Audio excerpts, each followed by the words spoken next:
I don't have to tell you things are bad. Everybody knows things are bad. It's a depression. Everybody's out of work or scared of losing their job. The dollar buys a nickel's worth. Banks are going bust. Shopkeepers keep a gun under the counter. Punks are running wild in the street, and there's nobody anywhere who seems to know what to do, and there's no end to it. We know the air is unfit to breathe, and our food is unfit to eat. We sit watching our TVs while some local newscaster tells us that today we had 15 homicides and 63 violent crimes, as if that's the way it's supposed to be. We know things are bad, worse than bad. They're crazy. It's like everything everywhere is going crazy, so we don't go out anymore. We sit in the house, and slowly the world we're living in is getting smaller, and all we say is, please, at least leave us alone in our living rooms. Let me have my toaster and my TV and my steel-belted radios, and I won't say anything. Just leave us alone. Well, I'm not going to leave you alone. I want you to get mad. I don't want you to protest. I don't want you to riot. I don't want you to write to your congressman because I wouldn't know what to tell you to write. I don't know what to do about the depression and the inflation and the Russians and the crime in the street. All I know is that first, you've got to get mad. You've got to say, I'm a human being. My life has value.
Good morning, good afternoon, good evening, everyone. Welcome to Global Watchman News. My name is Ernie B. Awesome. Yes, I did say that tonight. This is for you, Stephen. I hope you're all doing well. If you're all live in the chat, we ask that you keep it family friendly. There will be moderators in the chat to make sure we stay within the terms of service put forth to us by the platforms we are utilizing tonight. If you are new to this channel, welcome. Take a minute to hit that subscribe button, that bell, so you know when we go live. So guys, it's me again. You guys are stuck with me for tonight. Lori is taking the night off. She's going to get some well-needed rest here. She might pop in if she decides she wants to. Obviously, we know this is her channel, and she is definitely welcome here. But today, we are joined by our lovely co-host, Trisha. What's up, girl? How you doing? Hey, good. That's good. And you know what day it is? It is Wednesday, so we got Big John in the house tonight. What's going on, man? How you doing? I'm doing well. It's your old pal back again one more time. Yes, I you love are that. my pal. That reminds me of a rap song. But I don't want to date myself here. Oh well, what earlier today I shared with you Big Bad John, the song. That was personal. I mean, we don't have to broadcast that in the public. I said every time I hear John's name, I think of Big Bad John, and he never heard it, so I had to send him the song. Oh yeah, hey, it was catchy. I was enjoying it. That's an oldie. It's a real oldie. It's like I was just probably in diapers. No, I don't even think I was born when that came out, to be honest. Oh, so you sent me something that say it was before my time, but it was actually before your time as well. Exactly. Oh, Trish, what am I going to do with you? Anyways, guys, we're gonna do our extension of our topics for Wednesday, involving America, Israel, and some of the other things that involve thereof. We have a pretty cool topic tonight, and we're going to be talking about portals. I know Lori has brought this up in the past, and we wanted to bring this in since we are uncovering the truth of America and how portals factor into our to where we are right now and the coming end times too. So Big John is, in my opinion, an expert on this, expert in all things America coming, being revealed to being Israel. So I'm going to let him take the wheel tonight. So John, if you go ahead and get us started tonight, appreciate it. Well, thank you. Portals. I think history-wise, through the different indigenous tribes, starting with the Anasazi, they all have described portals, and it's always in a spiral form, whether they put on a tablet or on the wall, or say it, with their talks.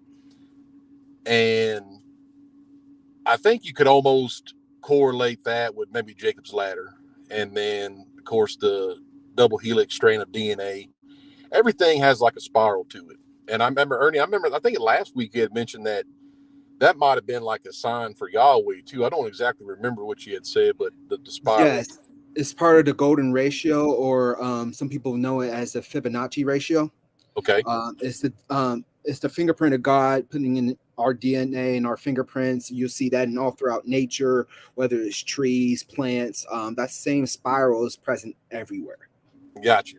And we can say that obviously God designed that and created it, and the fallen took it with them, whether in a form of a stargate or the harmonic mysteries, and make a portal.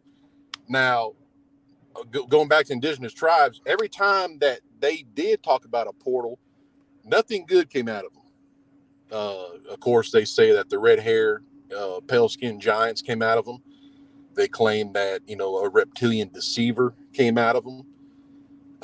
And other cryptid creatures. There is talk about even, what we would say Bigfoot, that they possibly disappear all of a sudden because they are, in my opinion, Nephilim hybrids, and they can travel through portals.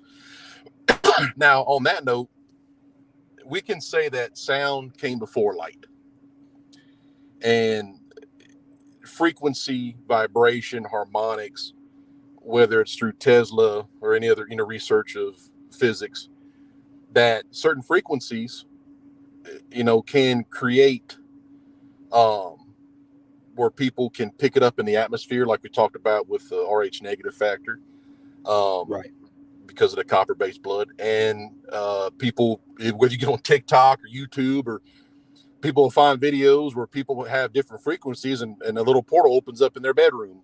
Or if you want to go with anomaly of in like a dual universe where a book changes its name, and it may be that they did some movie magic and made you think that. But Tesla definitely knew about dimensional shifts with the ley lines, and how earthquakes and volcanoes all come from the same ley lines and free energy basically. right. But when you talk about like sound and stuff, sound can, in my opinion, shift what I call a dimensional veil. Now, the firmament, in my opinion, not being it's not a dome, it's more of a veil. It's like a dimensional veil to me. And obviously God keeps it closed. And then if you keep bothering with it, with a CERN project, or figuring out different frequencies, you open these things up, and you're letting these things in that he's trying to keep out. And case in point is like in the Anasazi about their kivas, these little huts that they had that were kind of partially dug in the ground, but had more like an igloo look to it. And they were actually talking about portals being open with their little, pharmakia rituals. And a known fact too is that there was always a finger that was used in the ritual where they would cut off their finger, because believe University of Colorado did a study on that a lot of Anasazi, when they did find a lot of remains and stuff, fingers were missing on their hands. So there was, then like this is talked about because the Uti and the Zuni and the Hopi tribes all came from, from the Anasazi. So they can tell you, yeah, in his kivas, a finger was involved, obviously a blood sacrifice and other little doodads, but done in the kiva. So these portals were little mini portals were being opened everywhere. And also in their traditions, that's where they were first introduced to the giants, and they called them the Cloud Eaters. And of course, when they came through, they wreaked havoc, and the Anasazi disappeared, not because that they moved away because of drought and just died off. No, they were literally eaten on the run. Oh, wow. I have a question. So, okay. So when the portals open up, is it just going to like a different dimension, like a different heaven, like where all these demons are? And then the second question is the reason for the blood, does it tear the veil to allow these demonic things to come in to like attract them? Like when you go fishing, you put a little worm out there and it attracts the fish. Is that kind of what's going on? Yeah, because if you look back when Cain murdered Abel, the earth swallowed up his blood and it moved the earth. I mean, that was a dimensional shift because it was innocent blood was shed. So not saying that the earth itself was bad, but the more of like when you look at like any civilization, most likely in the Mexico territories down to South America, and of course there was blood sacrifice in the Americas at the time, United States. But when the Mayans, now going to the Mayan culture and Chichen Itza, when they would sacrifice on top of these uncapped pyramids, here's a quick note: none of these tribes did this until a few decades into their culture, after they talk about visiting with this reptilian deceiver, whether it was Quetzalcoatl or it appears as the old man with blue eyes, and all this, just the different stories about Lucifer, who I think that's what it was. And they said like the blood would run down the steps a certain way, so even the buildings were designed to take the sacrifice and literally charge the ground. If people want to say that these pyramids are a power source, the blood is what armed them. And that's why I think like a lot of the quartz and copper were taken off, like the Giza Plateau pyramids and a lot of structures across the earth. I think all that was taken down. I guess maybe my opinion is that they didn't want nobody to figure it out, that the blood, within certain crystals actually like gave this, these mechanisms power. So what's the first part you said? Oh, I was just wondering, well, where does it go? Where does it go? Does it go to a different dimension? Now, if you want to say the Tower of Babel obviously opened up the second heaven where they could see God and God could see them. I have heard that each one does something different. The more who designed it per se, what entity designed it. The reason why they wanted Nimrod so bad is because it could open up the second heaven, so they could actually see what I would call Abraham's bosom.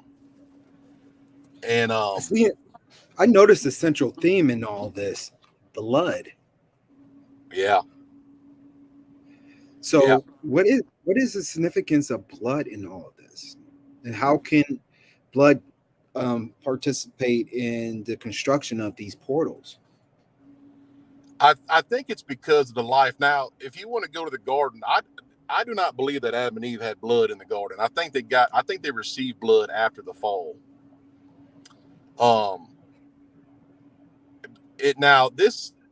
What I've read before, it was written in Arabic. It was called the Book of Adam and Eve. Now, I'm not going to correlate it with any kind of scripture.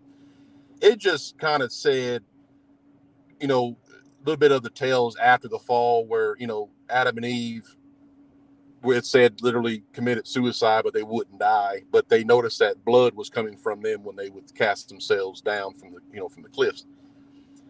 And this is, of course, my opinion. I think the blood entering them after the fall, it had to be some kind of divine thing, that because Lucifer saw them higher than the angels on the divine council before they were cast out of the garden. I literally think it's just like a poke in the eye why they use the blood. And then we can correlate it with now the blood of the lamb, because there was clean beasts on the ark that Noah had to sacrifice. They're not the animals that survived. So there was still sacrifice. And then we know it as, obviously, Jesus was brought down as a sacrifice for us. So I think that's how, the blood correlates, that they have to shed it. And also, too, like I said, when Cain murdered his brother, the earth swallowed up Abel's innocent blood, and it moved the earth. So I think it's probably just a little bit of technology that the fallen know that they can make things happen. It's almost as they're using it as fuel. Exactly, like a fuel. Like if you want to say adrenochrome, that they get that, and humans take that and become young or whatever.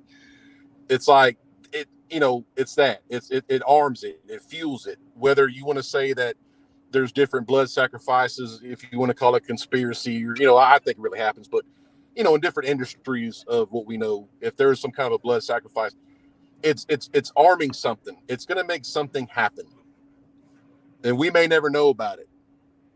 But that's just my opinion. It's like if you have something here, and it's a big enough sacrifice, I think it does something else that's unseen.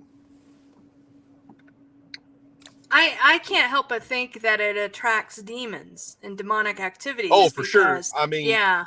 Now, like at Wallenberg Castle, the swastika is a Hindu cross, which is a literal beacon. It's a beacon for demons, So that's why, obviously, that's why the Third Reich had that. But they did have the grooves in it at Wallenberg Castle, along with the black sun on the floor, that the blood would flow and literally charge that. So whether they were doing Babylon workings or Hall of the Dead rituals or any kind of magic, and I say Aleister Crowley loosely because he got that from the Fallen. Any kind of Thelema magic he talked about, that's all basically just old Babylon workings from the Lucifer and his buds. So, but yeah, the blood definitely, if you want to go with the fuel factor, yeah, 100%. Wow, that's interesting. I wouldn't have thought that blood was actually used as that type of fuel for portals and stuff like that. So, if you can explain to me a little bit more about their formation and what is their purpose involving bringing it? Does it bring in demonic spirits, or is it designed for people to transport one place to another? I mean, as we see in the science fiction movies or shows that we've seen, when we got Stargate SG-1, and where people can go through portals and get other planets and stuff like that. What do you think that they're trying to do with these types of things? I think each one does something different. Now, like I said, one of them, they all do the same thing, and they're come in different sizes. I've heard that the one that they have in Utah actually looks like the original Stargate movie, where it looks like waters. And this is from the Zuni tribes, and they actually saw 9/11 before it happened, and they reported it. But obviously, that's an agenda. So they the government didn't care, because they're like, oh yeah, well, we're gonna do that anyways. But yeah, they did see it. So Stargates can also be, they can see things. Now transport. Now the Philadelphia experiment, that they say it to make that ship invisible, but I believe that it traveled through a portal through time. There's a guy named I don't know about his last name if I pronounce it right. I want to say it's Borgiani, Anthony Borgiani, Project Pegasus. Now he was in a portal, what he would describe as a jump room. And when he described it, it kind of looks like the whole Nazi Bell project. But he went supposedly to the Gettysburg Address as like a 9-year-old. He was 9 years old when he made the jump and went to the Gettysburg Address through a Stargate. Said he lost his shoes, and there's a picture of him on the internet that he claims is him at the Gettysburg Address. And the shoes are large on him because he said some guy told him, hey, the president's here, you can't be barefoot. So they gave him a pair of shoes that didn't fit him. And there's an actual photograph of a kid wearing large shoes that they say is real. So, I believe it. That's interesting because I have heard MK Ultra survivors, and they talk about the jump rooms. There was one supposedly in Sepulveda Boulevard, not too far from the CCA agency there in kind of the Westwood LAX area. Yeah. And I'm not sure where they traveled to. I want to, it's been a long time since I've listened, but I want to say it was like Mars or something. I don't know. There's a lot of talk. You're right about that. Kathy O'Brien talked a lot about more probably being a slave for the elites, but she has mentioned in some older interviews that about like the remote viewing or maybe even astral projection where she can go to different places. And now Anthony Borgiani, his father led Project Pegasus, and of course he was 9 years old, but he explained that you could only go to the event in time, but you couldn't change it. And that's what like made the Anunnaki, which was the Nazi occult group that was going around getting all these artifacts. They actually was said that they actually went back to the crucifixion of Jesus, but they couldn't do nothing about it. That's what would make them mad. They could go there, and there's even talks of people, describing that, in the Luciferian circles, but they can't change time because, God is time. That's an event that was created, if you believe that God is whatever he wants to be, obviously I believe that he wasn't a man. I think he was dominant, obviously, but I think he became man through Jesus. But before that, I think he's everything. We live in him, and that's why I think that the Nazis couldn't accomplish by any kind of like changing history or butterfly effect or whatever you want to call it, Back to the Future, whatever you want to say. I think that you couldn't do it because the event happened the way that Yahweh wanted it to happen. You brought up the term butterfly effect. That actually brings me back to the movie Butterfly Effect, and I started thinking about how the movie progressed and stuff like that. It's pretty interesting how it aligns up to what you were talking about. But the gentleman that played the main character in that movie was actually using his mind to transport back in time. I guess that would be like remote viewing. Remote viewing, obviously, at Project Monarch and stuff, which came, and I say that loose. I mean, it came from the Nazis, but that's just, they didn't come up with it. They just got the technology through the portals, because like the Babylon workings with the sex ritual that they would have, if you combine it with the Hall of the Dead, which is the sacrifice of the 13 soldiers, then it's like you get more info. If you just have the ritual on the altar between the woman and the entity, you don't get as much as if you include the blood sacrifice of the 13 men. Then you get the good stuff. And that's how the Nazis got all this technology at one time, because of the rituals at Wallenberg Castle. Oh, wow. So the portals, they have multi-purposes. They let in demons and creatures. They travel time, and in the one case, they made war on God through it. So, do you know of any other reasons they do these portals? Oh, maybe just to get from one spot to another fast. Yeah, maybe and people, and it's the thing. It's like, if you want to say that there may be more dimensions. I don't think I believe in the fourth dimension. I believe that's why I believe the fourth dimension is with us. But I think my opinion is, once we learn right from wrong, I think that we can't see it, because that animals are innocent and children are innocent, and that's why I think that children see more things than we do. And I think obviously animals can see things. And then once you reach a certain age, then unless, and I don't know, I believe that some people can still see that because they're an empath or whatever it may be. But I think that the majority of people, once you learn right from wrong, you lose the ability to see things in the fourth dimension. And that's why it's important to listen to kids. Yeah, that's exactly it, because they're innocent. They don't know right from wrong, obviously, like an adult does. And I've encountered multiple people in my life that that saw things, and I believe them, and they were children, and I'm like, I believe you.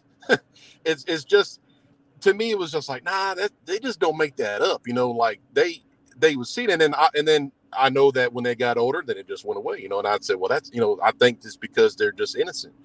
And they can see, because they would either describe good things or bad things.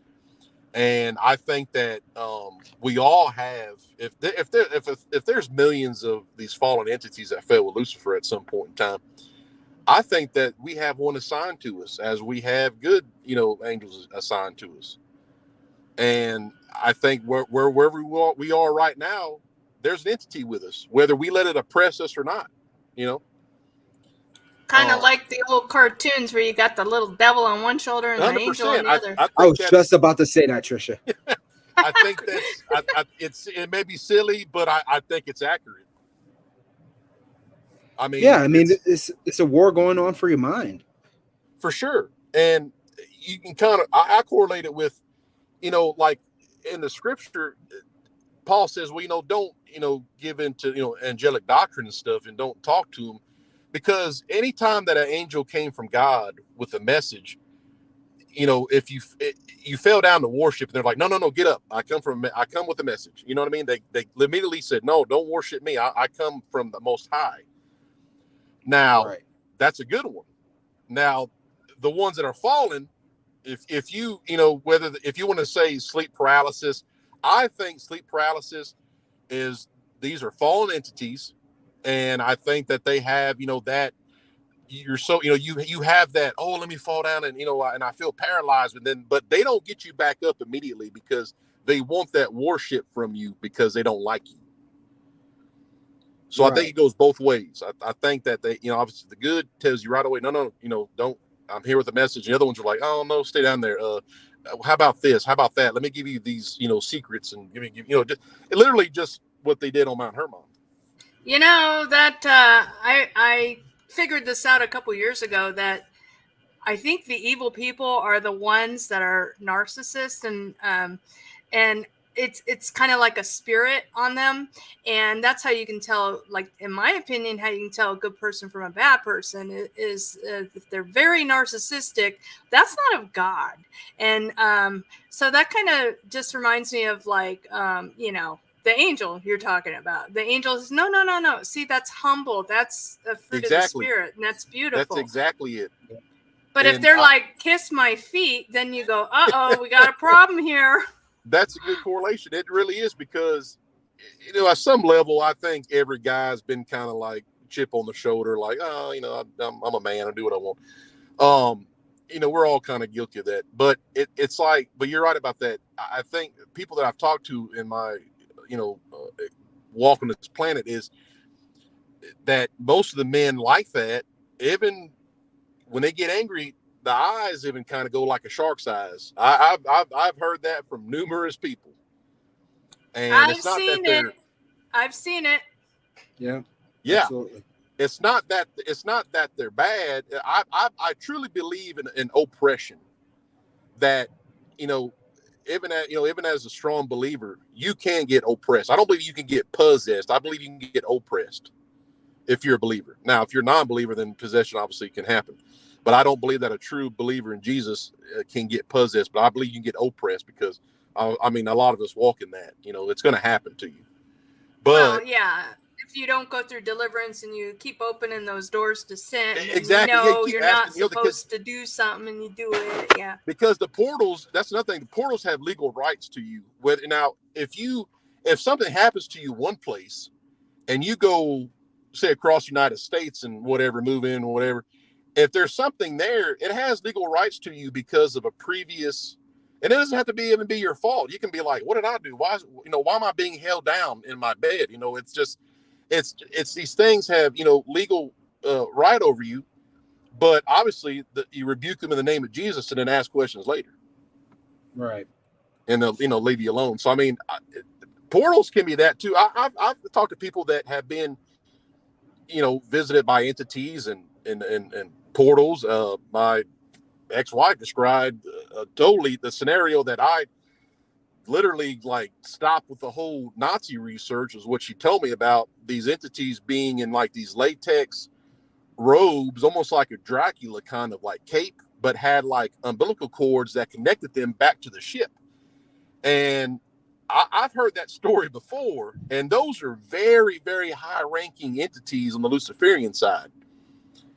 And she didn't know none of that, and they didn't particularly take her, but she had a dream that was so realistic, and she saw them take her soul out and put it into a box while they did experiments on her. Now, if that really happened, I don't believe that really happened to her. I think she was just being shown that because of my heavy research into that particular, within that, and that's transduceism, even when they can take your soul out, and that's all the Ezekiel stuff of chapter 8 and all that. So it's really, that's heavy stuff. So I got at all that, like I wasn't involved, with working the rituals. I just was exposing it to people, and it really started to form in my reality. So with that said, Johnny Perry, one of our listeners in the chat, just asked, what about in dreams?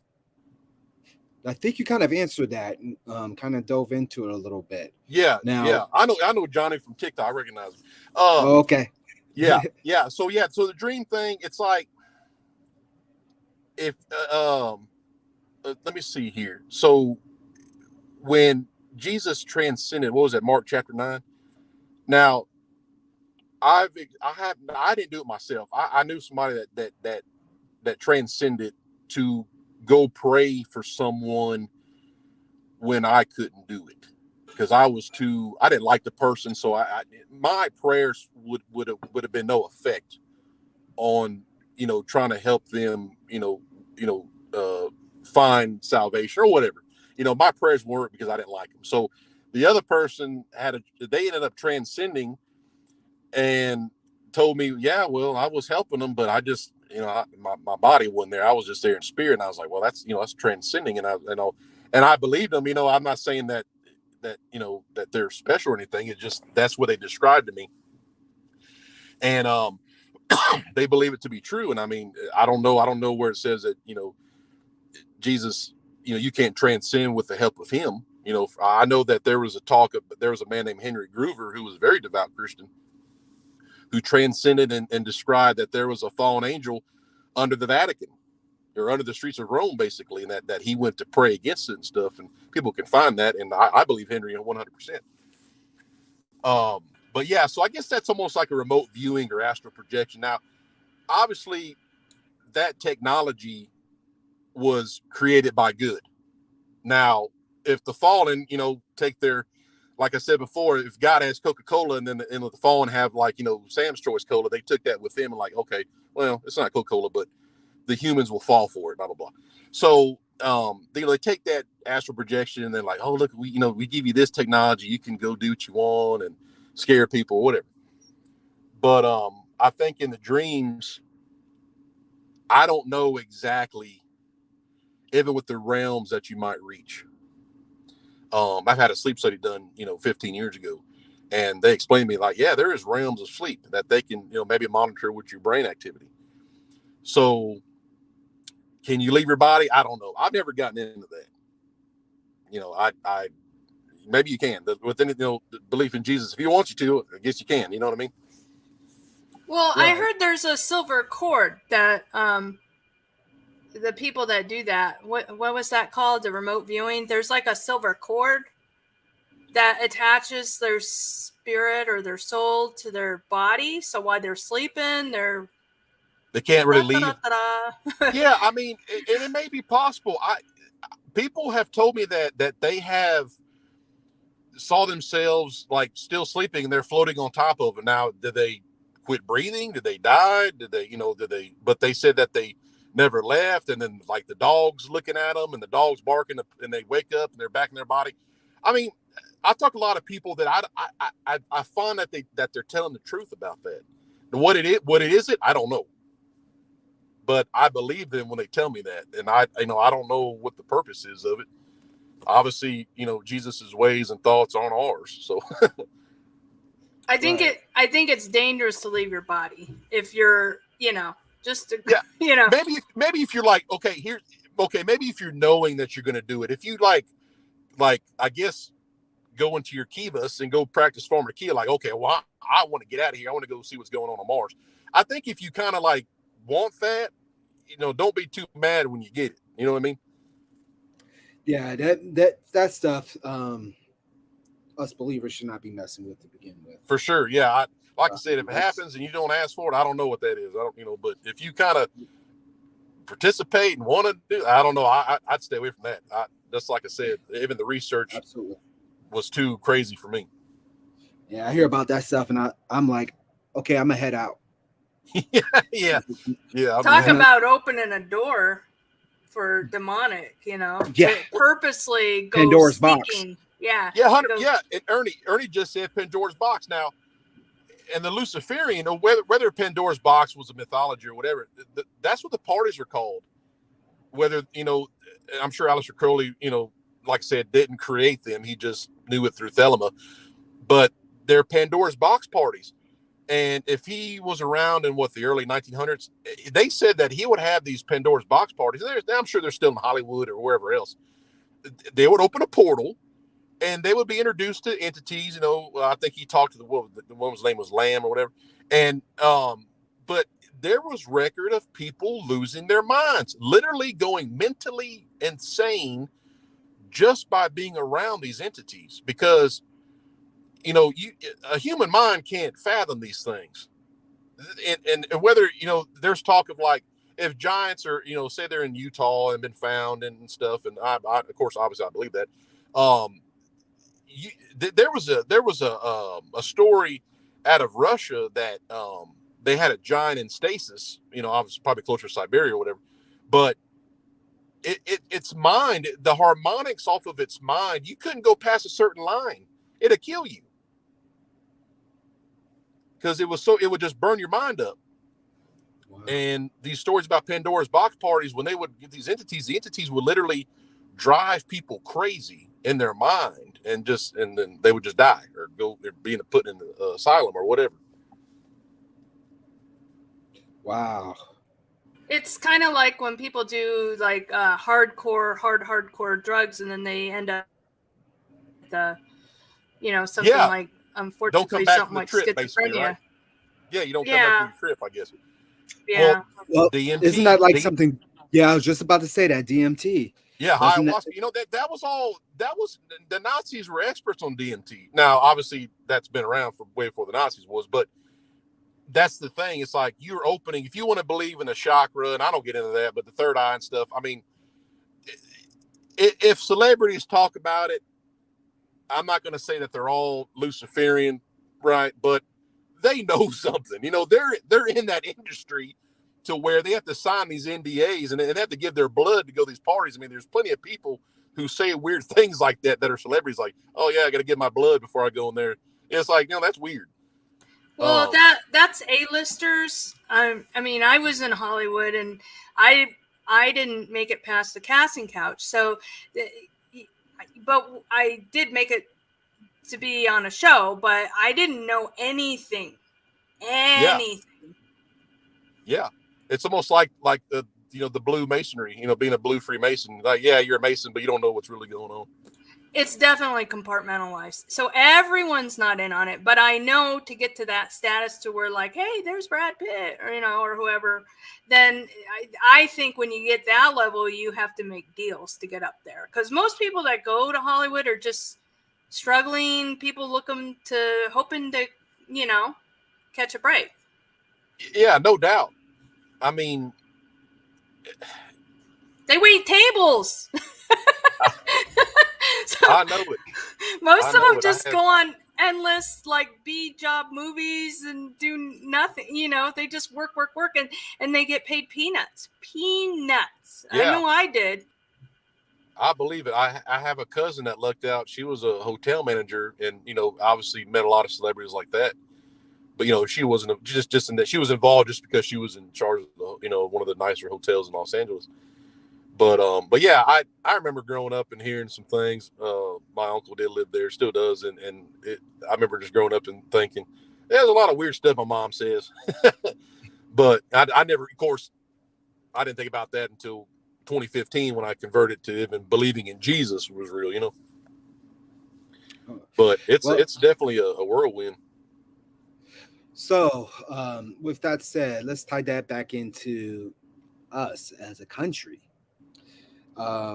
You stated before the stream that there's quite a few portals, right? Yeah, there's tons. Yeah, I believe there's portals in every national park. Okay. One of which you said was Mount Hermon.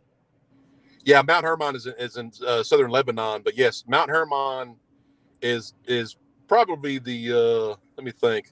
Yeah, it would be the OG portals. The OG. Okay. For those of you who are not familiar with the significance of Mount Hermon, that is where the Ten Commandments was written. And Mount Sinai, obviously, that's another significant landmark in which Jesus was tempted there as well. I'm going to share with you something that came across to me, and it's pretty significant as far as like we enter here into the end times. I'm going to share my screen here. Take a look at this.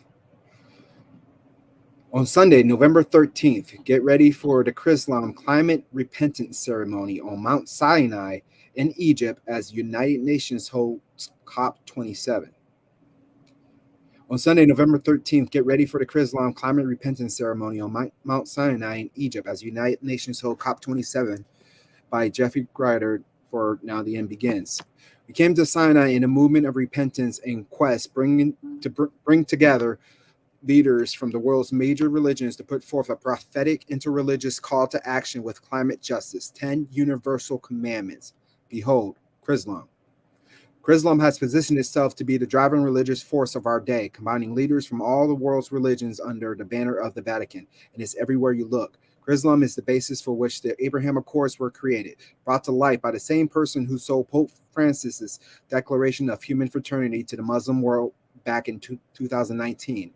Now, at the UN COP27 climate conference in Sinai, Egypt, later this month, Chrislam will again take center stage as the interfaith leaders unveil the climate justice, 10 universal commandments, and repent of their climate sins to Mother Earth. Guys, they are not only perverting and blaspheming everything that God has created, including the law in the Old Testament, the 10 Commandments written and inscribed by Moses through the Most High, but they're doing it on Mount Sinai. What do you folks think of this? Oh, so it is Mount Sinai? Yep. Yeah, it's obviously a mockery. Where Moses got the 10 Commandments, and I guess, and obviously the 10 Commandments, it doesn't matter if you're a believer or not. The 10 Commandments correlate to every human's life. You can't, if people don't believe, you can just tell them, well, do you just go kill people? Well, no. Well, then you're obeying the 10 Commandments, whether you like it or not. It's a basic morale that men are good and then are influenced by evil entities. Now, Mount Hermon, of course, is where the fallen angels fell in the days of Jared, which was Enoch's father. And Jared's name translates literally to descend. Mm-hmm. So they came. That's why it says in the days of Jared. Now, Mount Hermon is a portal because every time that Jesus did something, he always would like when he gave the talk about the, upon this rock I will build my church and the gates of hell will not prevail against it.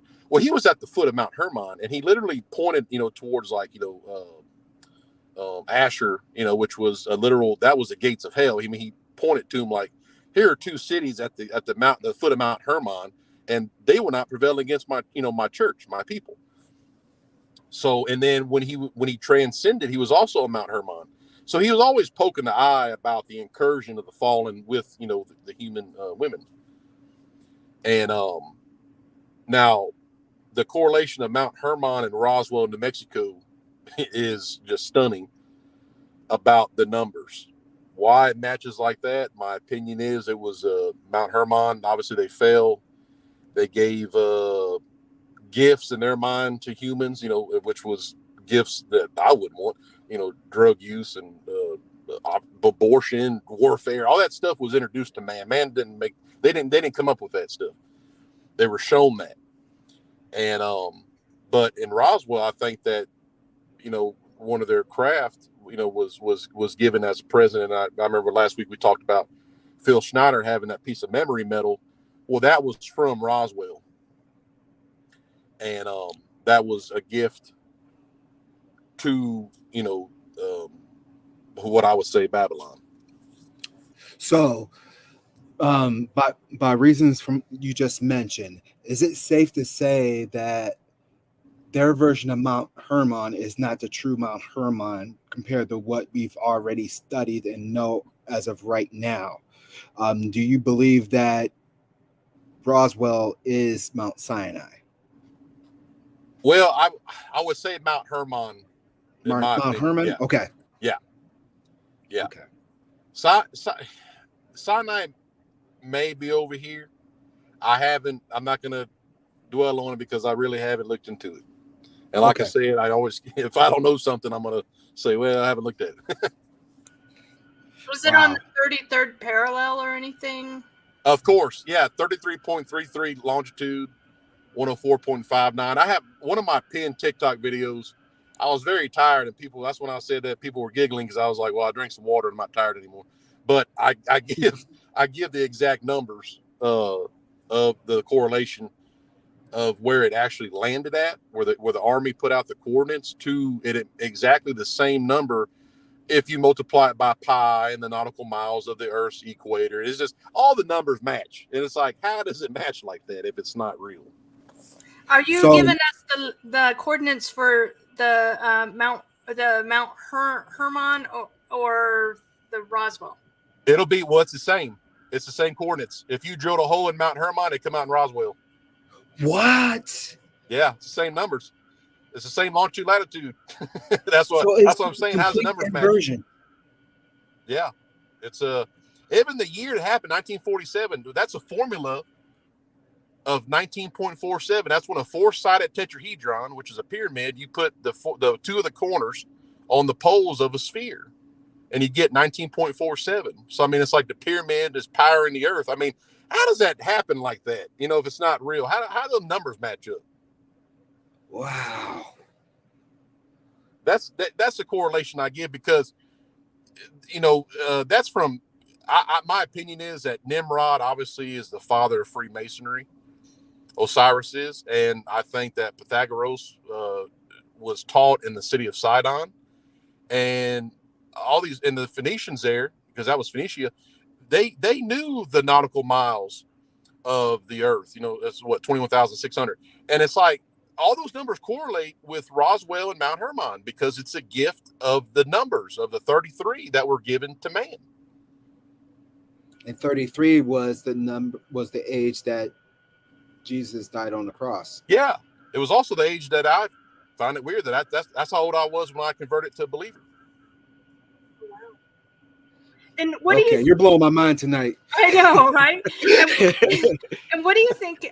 Area 51 is like if the United States is the true biblical land, we're trying to feel that out, and what would it represent? What place in the Bible would it represent, do you think? I think Roswell is a Mount Hermon, genre. Obviously, the mountain is in Lebanon. That's that's the history that they teach us. I think that the numbers correlate factually. Area 51, I would say that's more of a TV show kind of thing. They have I think they call it S4. S4 probably is more secretive. And of course you got China Lake, and then you got, I think that the big thing is in Utah. I think that's the main thing over there. Like on a base or the Grand Canyon or something? Well, I think it's underneath the ground. I think whatever was built there by the original Egyptians, the fallen, the Anunnaki, if you will. I think whatever they built's underneath Utah. I would almost say, in my opinion, it's something that mimics a civilization that was once on Rahab and Mars. I think it's in Utah. Kind of like in the King Kong movie, how there's an underground. Yes. I think it's an exact, if maybe what was once on Cydonia, which was the region of Mars that that the Pentagon has studies that there are possible isotopes, from a nuclear exchange up there. And I think whatever Cydonia looked like, I think that mimics Rahab. And I think that it mimicked the earth during the flood of Jeremiah, like I talked about last week. I keep saying wow throughout this broadcast. I'm just going to mute myself and say it in silence. I know, right? Well, here's a couple correlations that our beautiful chatters have came up with. Sarah just said 33 is also the 30 of the angels that were driven out of heaven with Satan. And Richard posted 33 1/3 RPM is the speed of record albums. Yeah, for sure. Yeah, definitely. Yeah, that's all good stuff. Really good stuff, because that's 33. It's also the separation of time and space. I mean, that's the most sacred number in Freemasonry. So Red Pill actually posted something too, and that leads me into another question with these portals. He's wondering what is under the Denver airport, and my additional question to that would be, with the portals that we have here, especially from what you said on Mount Hermon, are they all interconnected with? Yes. With the airport, the dam, and yes, the Four Corners area definitely is all connected underneath the ground. 100%. Okay. Yeah, the dumb bases and tunnels and. Yeah, that's all. Yeah, they'll say everything. All that's built. Skinwalker Ranch. If you want to go with that, everything in that area. The Anasazi weren't there for nothing. Wow. So, the Egyptians weren't there for nothing. Of course, that's, they weren't that far apart. But, yeah, the Anasazi, they definitely knew what was there. So you did mention, too, about the Tower of Babel being the big one. And you briefly talked about it last week, that the Tower of Babel may be hidden into a mountain, and it could be located in this part of the world. Can you elaborate on that a little bit further for us, please? I think only because of I don't believe that the Tower of Babel, now it was what they call it, a ziggurat, uncapped pyramid, right? I think that it was just that. I don't believe it was tall. I think it just literally had the most powerful Stargate that was, I believe, belonged to Lucifer personally, and that's how it actually entered into the realm, because he can still go to heaven and accuse the brethren until he's, obviously in Revelations he's cast out upon us and he's got great fury, what we read. But I think he has that ability, and I correlate, obviously, in my opinion, from the word that in the garden he was the most cunning. And cunning isn't like, the word cunning is smart with technology. I think that's how he even got into the garden, to tempt Eve, and then of course she went to Adam. I think that's how he got in. Nimrod Stargate was what he had to get into the Garden of Eden. Okay. So what about these Hadron Colliders then? I think the same they know that Mount Hermon is the most powerful of them all, then what is the need for those other hadron colliders? So, I mean, all of us that are awake know that they are designed to open up portals. I mean, think it's the significance of where it's at. Like, remember we talked about how if the Earth is armed, right? Well, the Hadron Collider that we all know is actually built underneath the city of Apollyon, which is the name of the Antichrist out of the bottomless pit. Right. And so, I mean, they're using that correlation of that, is did something happen there? Did something happen? We would have to go, obviously we have to go and study the pre-Adamite. And was that city there before Adam? Was that one of the cataclysms on the earth before us? And that'll be an interesting thing for us to research. It would be. That's, like I said, that's the real deal stuff. Is that it's like, you want to know what happened, pre-Adamite? That stuff would blow your mind. I mean, just and me, I've gone so far as just the cities that were broken down, and of course, I've never had a conversation with Luciferian, but I think that's just what a handful of people know, is they know about these civilizations and the magnitude that there was this kind of just corruption, and they can't even handle it. You know what I mean? They're proud of it, but they can't handle it. Right. I mean, it's not for them to handle. That's the problem. Yeah, I'm saying, it's like humans will just, you can't. I don't think you can handle it. You just die. Right. No matter how much you love Lucifer, is just he don't like you. Yeah, we don't have the mental or physical capacity to be able to handle these types of things, but yet we are so engulfed into finding out the more and being the more that they will go through any length to try to accomplish that, even if it involves risking their souls.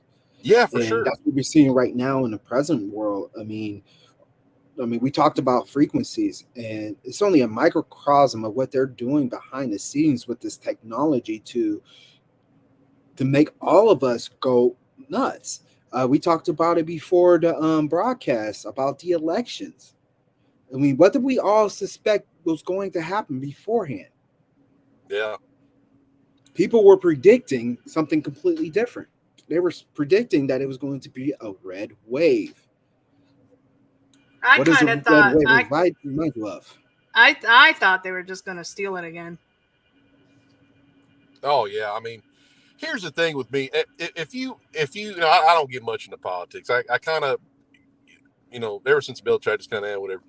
But I think they have gone so far with now, when I say biblical agenda, I'm talking about, their side, what the Bible tells us that the Luciferians are going to do. Not our agenda with the belief in Jesus and repentance and mess with the cross and all the good stuff. So I think that they've come so far with their agenda of evil that they're just not going to give it up. They come too far, to stop. Yeah. For them to stop completing, whatever it is, whether it's a depopulation, whether it's a Tower of Babel event with the jab, whether, to make the Ubermesh, or, because like I said, they're bringing back these operations that already happened before because they can't come up with nothing new, but it's new to us. Nobody in a million years would ever think, if I tell people all the time, or, whatever, like, oh yeah, well, the Tower of Babel was a bioengineering lab, with a jab that turned you into a super soldier. They're like, oh my God, this guy's nuts. But it's like, no, that's what happened. And I'm just like, yeah, that's what happened. It's, I don't have any doubt about it, but people can't fathom that. They think this is new technology. No, it's not. Nothing is new under the sun.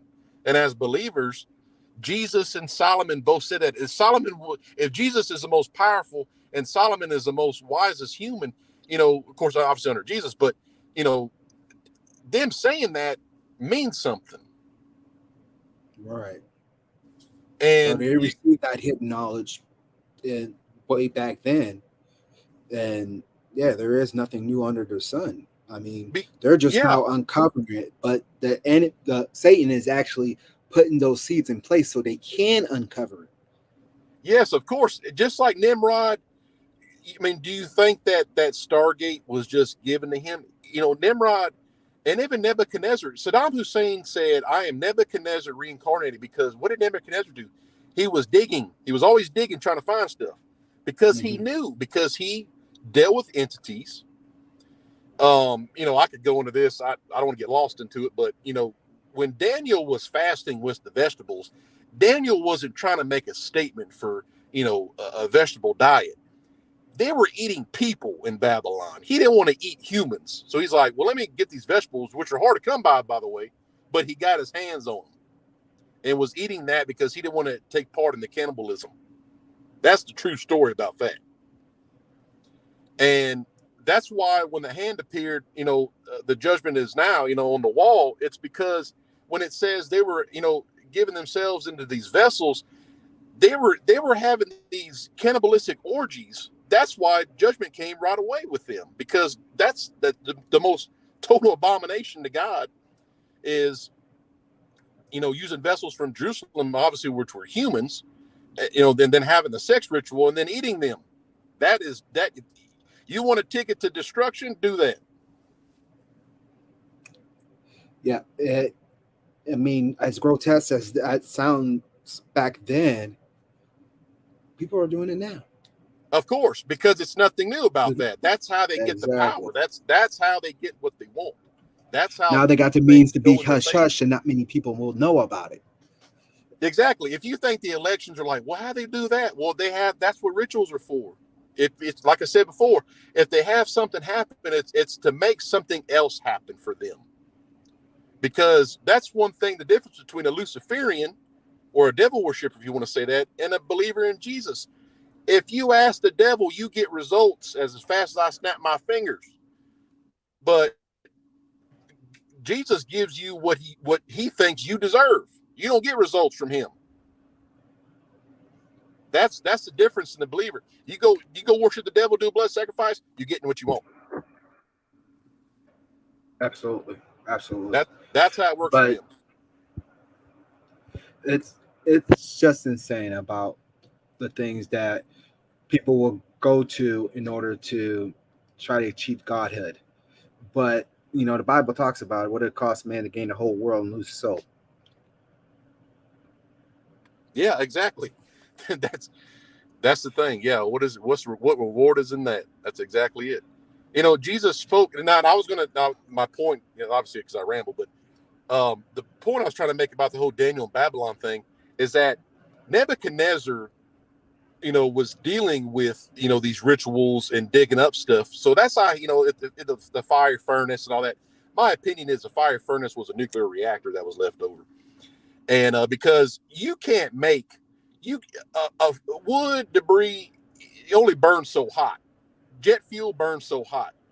The only thing on the earth that you can increase 7 or 8 times in heat is a uranium rod or plutonium or trillium, whatever they use. You can increase the heat on a radioactive material. In other words, fire and wood only burn so hot. But this guy's actually describing turn it up 7 times hotter. I personally think he had a reactor.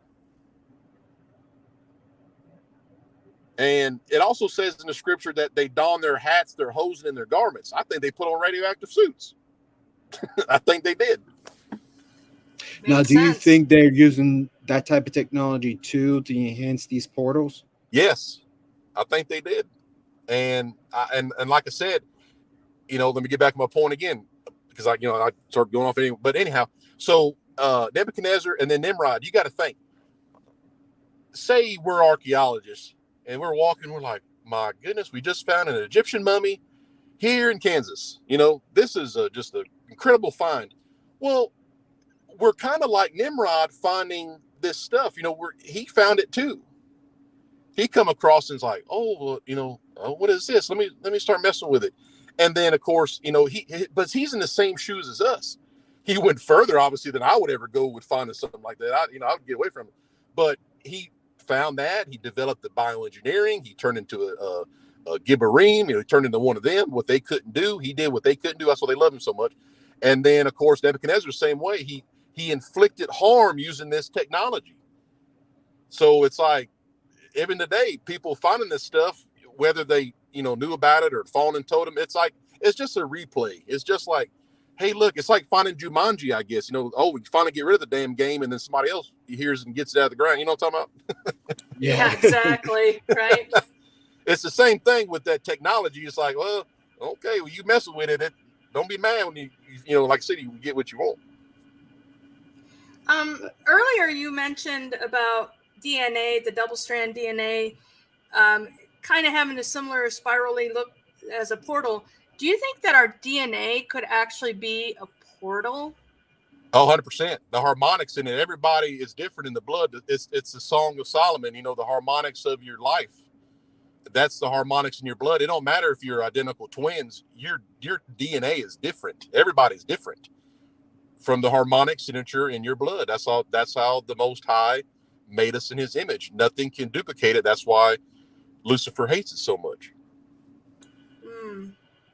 But yeah, if your song sings, I mean, look at nursery rhymes, fee, fi, fo, fum, I smell the blood of an Englishman. They could smell the harmonics, a giant.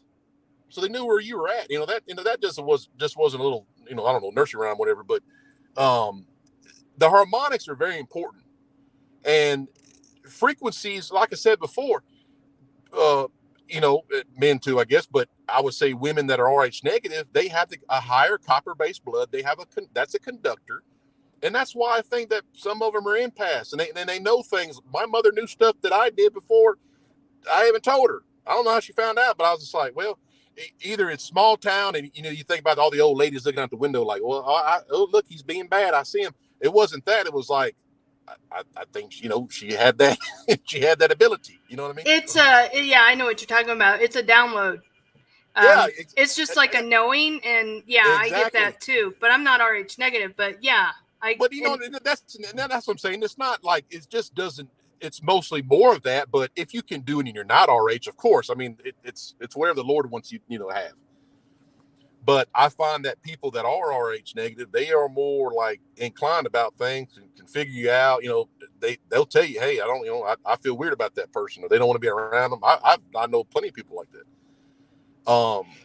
I've been told that about me as well, that I have a way of reading people, and yeah, of course, almost 100% accuracy. Yeah. It's like I said, we call it discernment.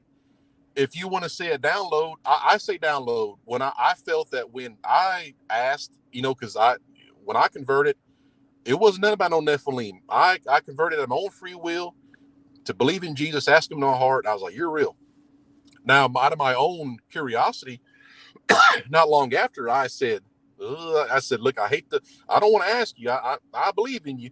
I just don't understand what's going on. And then that's when I felt I got this download with all these things that literally made the light bulb go off. Like, oh, that's what happened. These fallen angels came start trouble. That's it. That's all he told me. And basically, and then it just went from there. You got the super turbo. I can't say it. Super turbo download. Yeah. You got the extra punch. Yeah, for sure. And it's like, to whom the truth is known, much is required. Now, do I know everything? I don't. I just felt that the old thing, be careful what you wish for, you just might get it. I think that's what happened to me. I asked him, he's like, because he was warming, he's like, well, have you read about Solomon yet? It's like he wanted me to read the word about him. He didn't tell me about, obviously he knows Solomon, but he told me, he said, well, have you know the teaching about Solomon? Like, Solomon got ran crazy because he wanted to know. And I was like, I don't know, but I prayed about it, and then it's like, I got this. And then you look at him and like Paul, why was Paul blinded? It's because I believe Paul on his, to Damascus, I think he literally was being downloaded and he didn't have any interruption with it. If he was blind, he can't see nothing. So nothing can like remind him, corrupt him. I think he literally was blind because he was being downloaded with literally everything from the beginning of time. Wow. Paul was an amazing man with an He amazing was. story. I literally think, just like when he went, and encountered Legion, I think it was Acts 19, when they said, well, we know, Jesus and Paul, we don't know you. They knew him from an old time. The Right. demons did. They knew him from an old time. And it's like, how do they know him? It's because, they knew who he was. They're like, oh, this is him. This is the downtrodden conversion, that is preaching, the gospel. And you can just tell everywhere Paul's journeys is just incredible. Everything he did was just like, wow, and then so humble, Talking about somebody went a complete 180. Yeah, for sure. And I, people have told me who know me personally, they're like, wow, you like Paul. And I'm like, well, that's a big thing. I don't feel like I'm Paul. I said, yes, I did do a 180 for sure. People can guarantee that about me. And it's like, but it's I feel so much about is the thorn in my side. And what he told him, well, I'm not going to take it from you because it keeps you humble before me. I believe that nobody can take me from that. I believe we all have a thorn like that keeps us humble. That the Lord said, no, I'm going to take it from you. It keeps you humble. You just continue your path. And that's why that's why I call an apostle's mind. And anybody can be that. It's a mind to where you can go out there and go out into the literal highways and byways and the alleys and preach the message of the cross and pull these people, no matter what their lifestyle is, any kind of drug, you can pull them from the abyss with the words of Jesus. Yeah. And definitely, and it's not, and nothing. I've had plenty of people say, "Who are you? What are you?" I'm like, I'm a nobody. I'm a nobody. I just found out what the truth was, and I'm telling you about it. Yep. I just say I'm a vessel for the Most High. For sure. That's it. I'm That's nothing like, more. I ain't nothing. You like my stuff. You like my knowledge. It ain't nothing. You can have it too. You just get ready. Well, because it comes on you like a ton of bricks. Yeah, it does. So you mentioned about the fee fi fo fum, that the giants could tell who was who. Yes. I understand witches have that same ability. They could tell who has the lambs, who's sealed. Yeah, it's all about the harmonics. That like I said, that's just one of the technologies from heaven. Well, look at the witch in 1 Samuel that detected it was actually Saul. I mean, Saul was completely in disguise. Exactly. That's exactly it. And even like when the oracle that Paul encountered, like, oh, look, we know who it is. That was one of the harder ones that Paul did very well with rebuking her. But, with her exclaiming that it is him with the message of Jesus, he really had to like do some good works to rebuke her, because she was coming off as, deceiving the elect.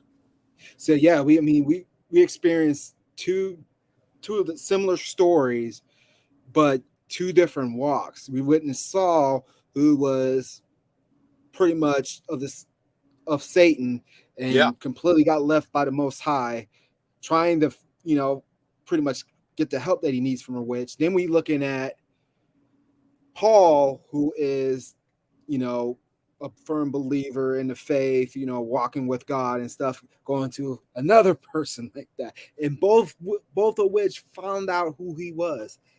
So we all have type of frequency that somebody who is taught for sure. Realize. It's an abundant thing that that's either embedded in us, but for the DNA, the song of your life, that's exactly the harmonics of the blood. And like I said, it's people are different. You got more copper, or I don't know, people may be mediums, I don't know, it's obviously true, because they pulled Samuel from the spirit world.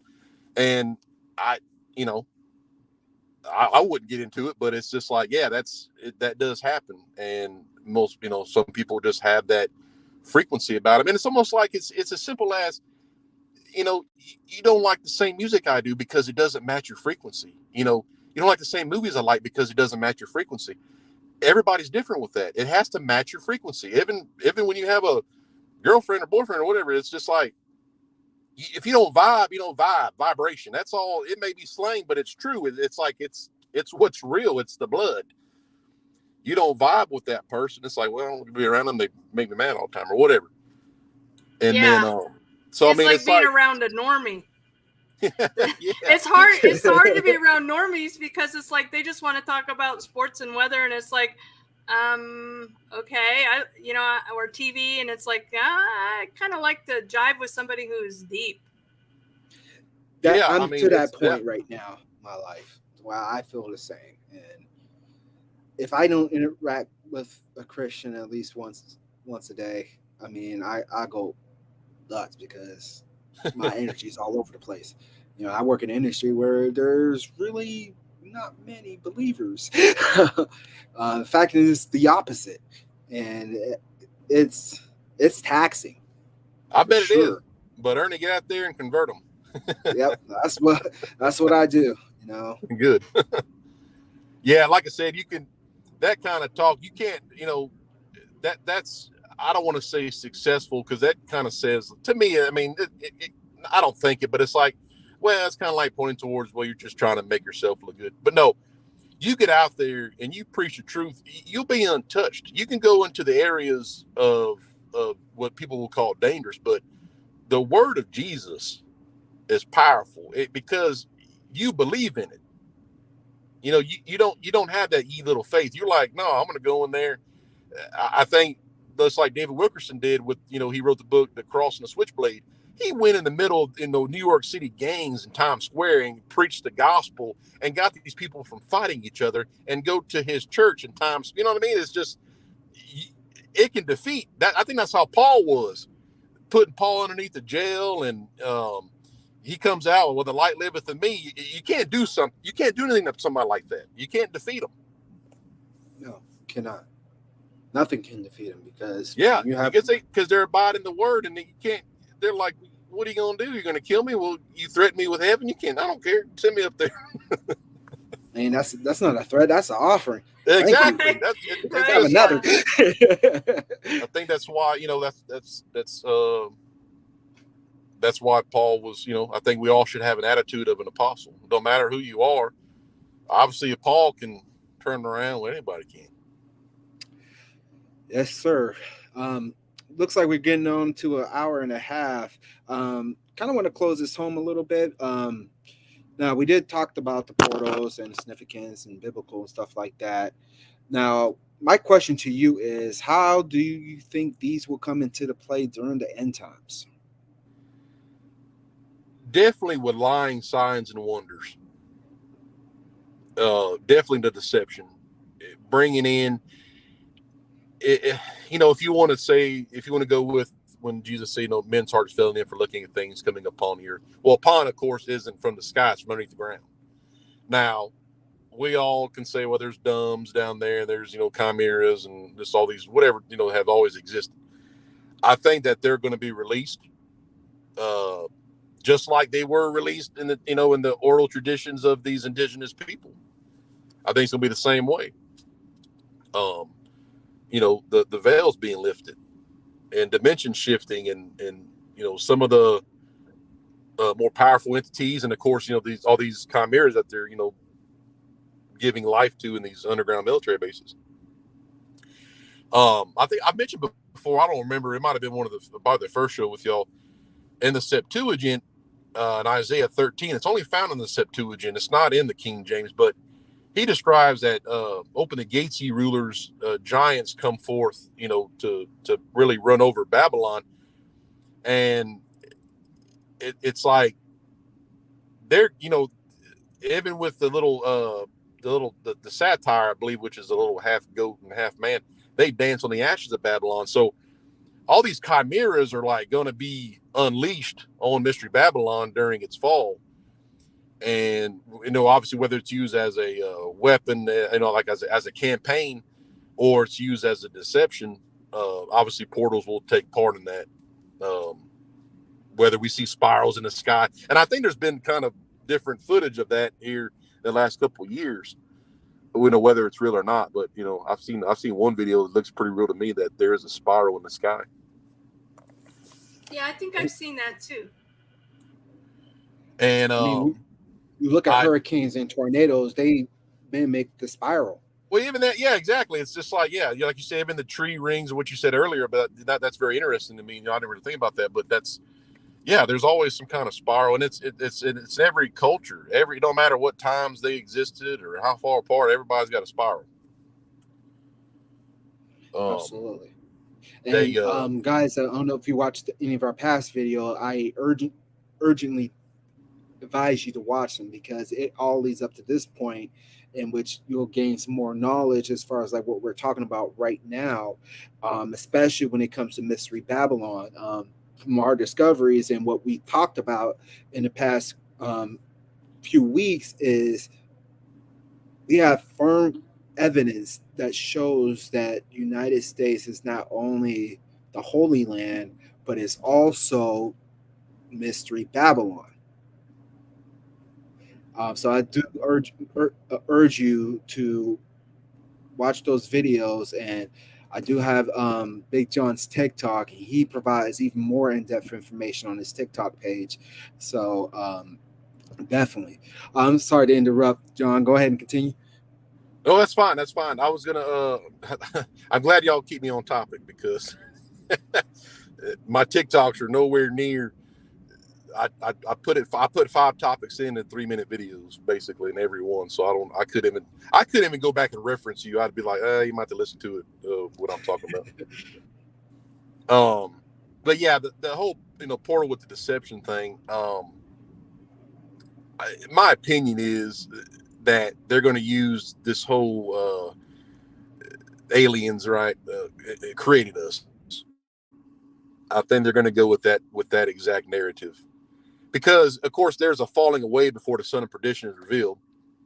And I just really can't think of anything else that would, even the very elect will be deceived in a full falling away from the belief in Jesus. But the only thing I can think of is like literally these entities arriving and they the alien thing. And they're like, oh, well, Jesus is a star child and, we made him and we made y'all. I think that's going to be exactly what they're going to do. Yeah, I think so, too. Because I can't think of nothing else that can make people fall away. I mean, who hasn't gone through hard times but still believes? You know what I mean? But something like that, I don't think people are ready to see, that. Because it's just been so... Why do people have more experiences with abductions than others? I think that they have something with them. They're not bad. I think that the entities find them interesting. But it's not like... it's very sporadic and it's over a course of a long time, whether, it's the couple that got picked up in their car, which I believe that happened to them. Or, like I said before, I've researched, 428 abductions across the world. And I found, similar things, more like people, seeing people in Nazi uniforms and, blonde hair, blue eyed entities, which I think are the Hyperboreans and they're, really the people who cause all the trouble anyways. But, I think that it's just they keep it to where they get their agenda done like the Luciferians do, but they still keep the world like giggling when you tell them, well, those damn things took me up in that spaceship. You know what I mean? I can't help but think of Travis. Was it Travis Walton? Yeah. Oh, yeah. I forgot. Yeah, exactly. Travis. Yeah, 100%. That they took him. Yeah, I believe that.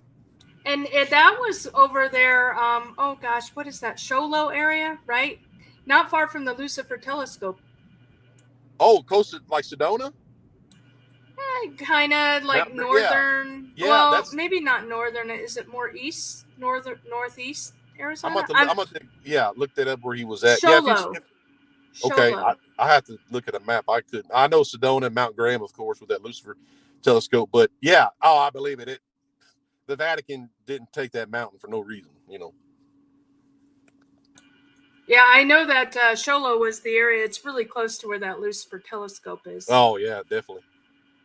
And speaking of that telescope, when Art Bell was still hosting Coast to Coast, he had Malachi Martin on there, which, man, Malachi was a very high-ranking Jesuit. The guy was very smart. I think he spoke, 7 languages or something like that. But he claimed and this was in 99, he was killed shortly after, but he said that telescope is awaiting something to arrive that the Vatican's been waiting on.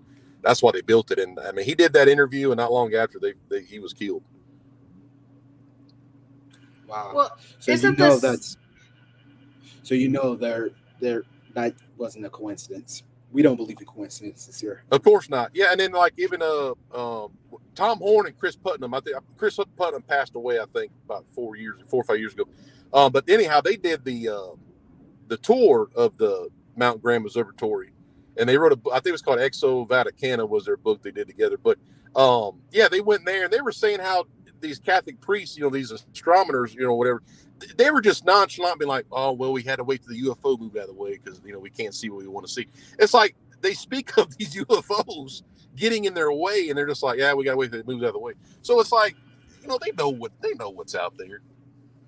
Yeah, I just saw a TikTok. I think it was this morning, and you might know this TikToker. I think his name is something like Dead something Pool something. I don't know, but he was saying that the stars up in the sky are the angels, and then on the sixth seal, the sky's going to scroll back, and all these stars are going to be cast on the earth. Yeah, yes, that dead hidden guy. Yeah, I like him. Yeah. Dead hidden. Well, yeah. If you have a very powerful telescope and look into those stars, you can see movement in there. They look like they're being held captive. You're right. I tell you what, there's a guy that I follow. His username is David Shane. He has a real nice telescope, but he shows different ones. I had messaged him to keep an eye on remember when I talked about the 3 stars that line up on Capitol Hill with Ishtar and all that? Yes. Yeah, I told him, I said, keep an eye on those. I said, if those look weird to you at any time soon, I was like, that'd be the sign to me that something's coming down the United States, because they built, of course, like we said, they built the Capitol Hill to line up with those 3 stars, with Pennsylvania Avenue. So I mentioned that to him, but he has a lot of videos where he shows you what Jupiter really looks like, and Saturn and all this, whether it's a planet or it's a gas body, or I don't know, an angel. I don't know. I go with the fact I believe that Rahab was really a planet. I believe Mars is really a planet, only because of just the research about, the fallen angels, being there, being their throne, and having this nuclear exchange and doing experiments. So that's my personal thing. I truly believe that. You know what? I just had a thought. In the book of Genesis, when God was creating the heavens and the earth, he called the sun to be the brighter light and the stars to be the lesser light. Just think about that. Yeah, you're right. Yeah, Jesus is our bright morning star, and those fallen angels are lesser lights. And Lucifer declares himself to be the light bearer, and he is lesser than anybody else, not right now. Yeah, for sure. So all those fallen angels are lesser lights being trapped. Yeah. So God was using them after the great war in heaven to have a light up at night. That's what I firmly believe. Yeah, definitely. Yeah. And I wonder how this ties in with Egyptian, with the sun and set and. Oh, it's literally, I think, when it comes down to it, the whole Egyptian thing is definitely the original, if I'll use that term again, the OG story about what they're waiting on. It's Egyptian. It's that is the oldest. Druids ain't that old. The original Egyptians are the fallen. It's not even the ones that they tell us,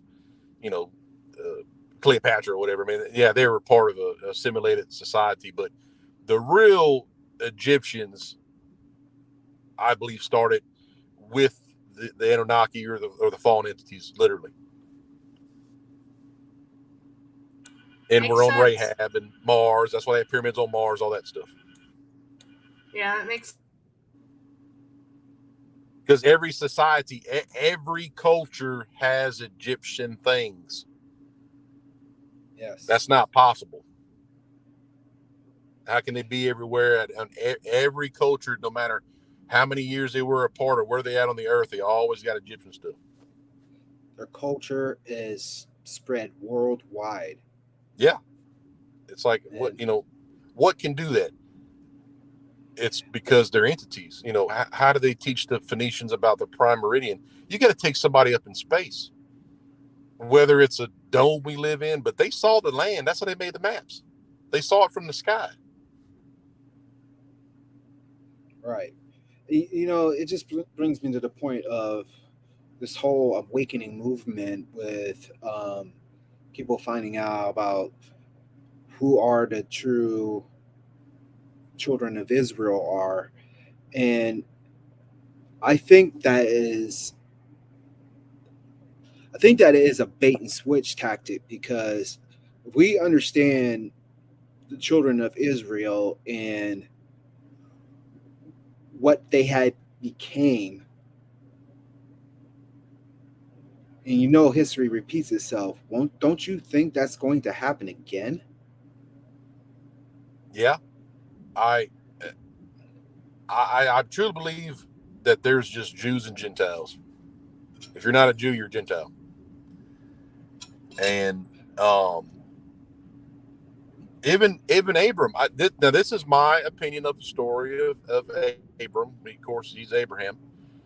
I think he was from Ur, and I know for a fact that Ur at his time was a highly advanced civilization. I'm talking stuff that we ain't got or ain't seen yet. And I truly believe he walked away from that because there was no belief in Yahweh and the Hebrew God, because Abram was the first Israelite. He was the patriarch. And I think God saw him walk out of that technology out of his own free will. And he said, you'll be Abraham because you didn't even know me and you did on your own.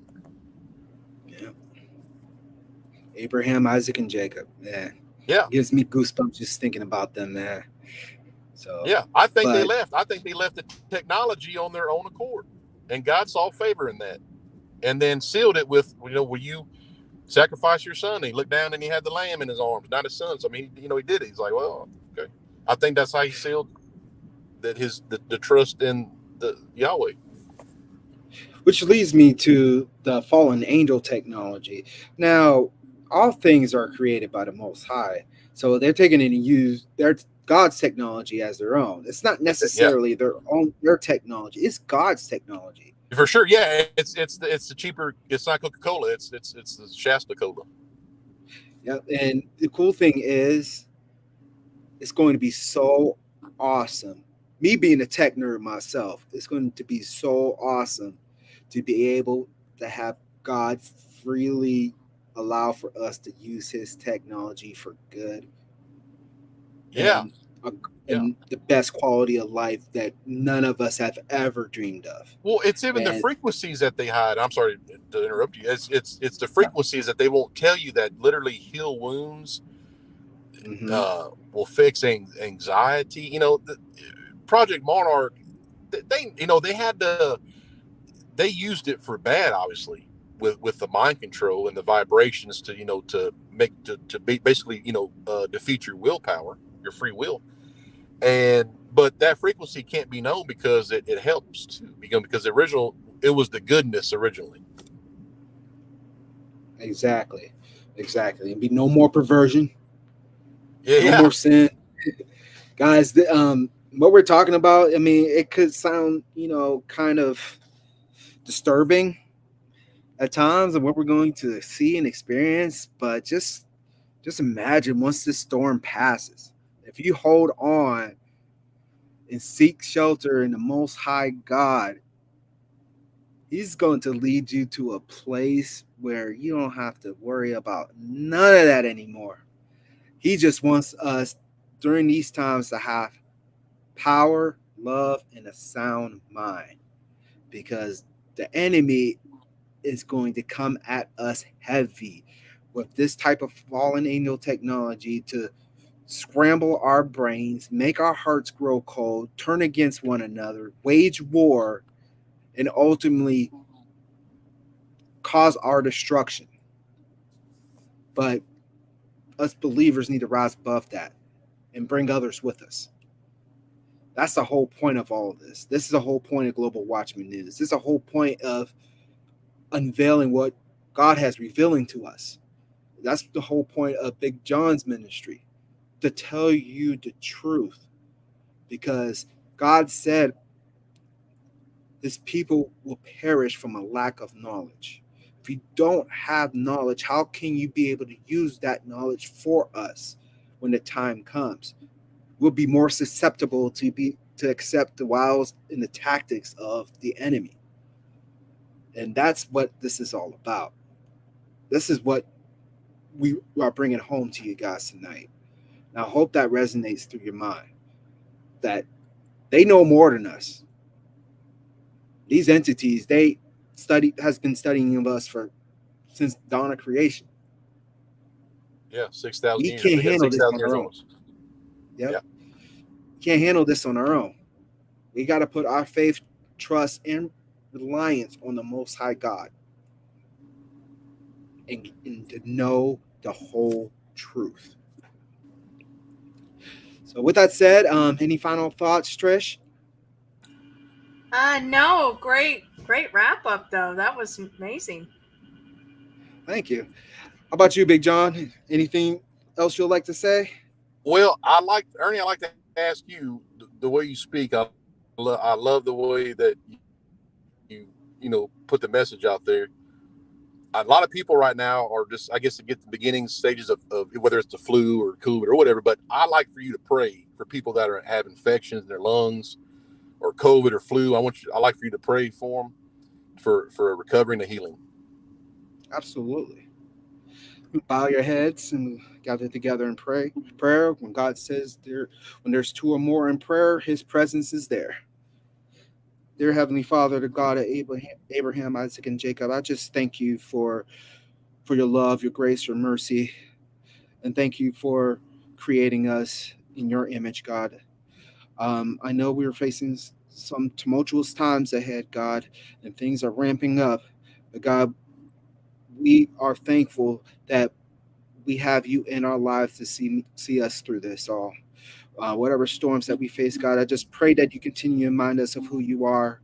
Those who are suffering from infirmities, demonic entities trying to infiltrate our spirit, and the people around us who's trying to bring us down, God, I just pray that you continue to minister to all of us. Place your healing hands on us, and reveal to us what we are doing to destroy our body so we can make it better as you intended, God. You said our body is our temple, God, and I just pray that you be able to heal us and renew us, mind, body, and spirit, God. I just pray that you can give us the courage, the knowledge, the strength, the wisdom to be able to reach out to the masses, provide them the hope that is within you, God. Show them that you have came to this earth on the flesh to cast all of our burdens, all of our sins, and bear it on the cross and take it down to the depths of hell, only to be risen again within 3 days to show us that you are the Most High God, that you are the way, the truth, and the life. And by coming through you, we will be able to experience that and be right there with you in heaven, God. I just pray that as the times progress and demonic entities increase, we know that his time is short, God. We know that time is short too. And I just pray to God that you continue to keep us in your arms, keep us in your word, keep our faith strong, God, and just continue to show us that you are still with us through this walk, God. We love you and we honor you and praise you in your precious son, Jesus' name, we pray. Amen. Amen. Amen. Thank you for that. That was incredible. Thank but you, guys. Anything else to wrap up? Everybody knows that I can cover more topics, but I hope if y'all find to have me back, I will come back. And oh yeah, we're trying to figure something out for next week. If you want to come back next week, man, I'll be back. Just let welcome. me know what topic you need. Like I said, y'all do a great job keeping me on topic because everybody knows Big John rambles. Well, do you have a particular topic you wanted to bring up? Well, I'm gonna get with y'all. I'll figure something out. I'm gonna pray about it to see. I think I don't want to be. I don't ever bring out fear mongering. I really don't. I only tell you, people that what I've learned, and I only tell people, and if people don't need to hear it, if they are just so covered in the blood of Christ and they love the Lord, I don't need to tell them about the Nephilim. I do feel that, but I only say things that way they have a little thought in their mind. So if it does show up, they can say, "Hey, that large man with that big hair, he told me about this," and that's I feel that's what my message is. It's like that guy told me about this, so it's I don't have to preach to them. It gives them some kind of a warning. Absolutely. But I'm definitely gonna pray about it. I'm gonna see what topic I can pull from this mind of mine that I think would be that obviously people be interested in hearing, and then that will help people, whoever listens to the message. For sure. Yeah, I'm excited for next week too. I'm always excited when I'm on here.